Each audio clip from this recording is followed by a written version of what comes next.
Ice up, breaking down the phrase. Hello, dear learners.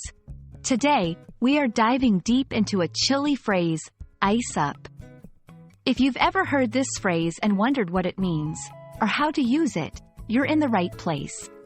Let's get started. Ice up has a straightforward literal meaning. When something ices up, it means it's getting covered with ice. Think of a pond or a window in winter. When temperatures drop, they might ice up. Example: be careful when driving in the morning. The roads might ice up overnight. Apart from the literal meaning, ice up can be used in a figurative way. Sometimes, it can imply that someone is becoming more reserved or distant. Example: after the argument, Jenny really iced up and didn't talk to anyone. 1. It's more common to hear ice up in contexts relating to weather or situations where things can actually freeze. 2.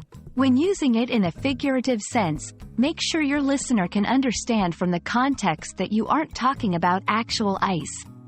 3. Ice up is typically used in passive constructions, like, the window iced up. 1. Freeze up. This can mean something literally freezes or can indicate that someone becomes suddenly motionless or speechless. Example: when he saw the lion, he completely froze up. 2. Cold shoulder.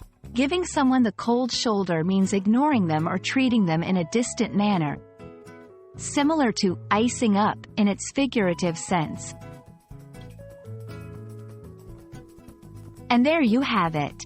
The next time you hear or see the phrase, ice up, whether it's about the weather or someone's chilly demeanor, you'll know exactly what it means. We hope this video shed light on this frosty phrase for you. Stay warm and keep learning.